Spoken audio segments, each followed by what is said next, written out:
there in gold. Well, of course, it's been a pretty volatile week of trade so far, especially here in the U.S. Futures right now pointing slightly positive today, so we really want to get a feel for how the markets are feeling today. Drew Kanaly, Chairman, Kanaly Trust Company, joins us from Houston, Texas. Thanks for getting up early for us, Drew. We appreciate having you on the program here. We get these huge swings, one up, one down. What's your sentiment on the markets today? Well, more huge swings to come. I mean, these markets, they're all unwinding. You're seeing the commodities finally coming off, reflecting weaker economic environment ahead. You know, they've just been separated for too long, so this is a pretty expected move in commodities.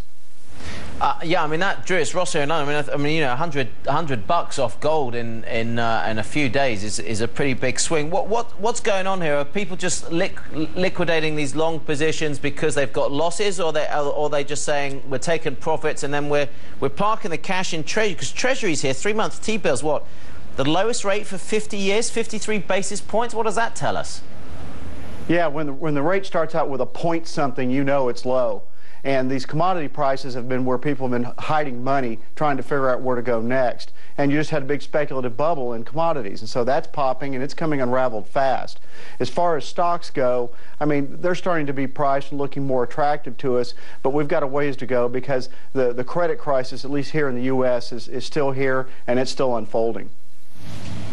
And speaking of that, Drew, Christine here, Merrill Lynch lawsuit against the U.S. bond insurer really sparking talk that the company might have to take more write-downs. How bad does it look for Merrill?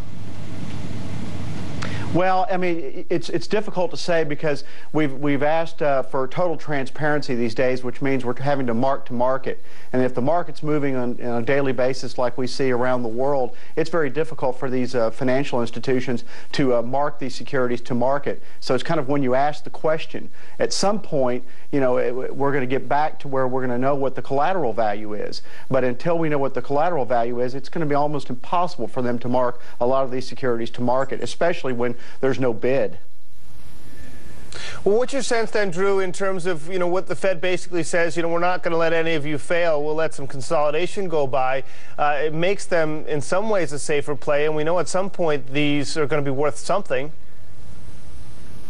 Well, yeah, I mean, you can tell the Bear Stearns people they weren't allowed to fail, but essentially that's what happened at Bear Stearns. And there's probably going to be some other shoes to fall. Remember now the brokerage community, if you will, they have to market far more frequently, if you will, than the banks. So we still have the banks to go to see really what their underlying balance sheets look like, and that's going to unfold over the next quarter.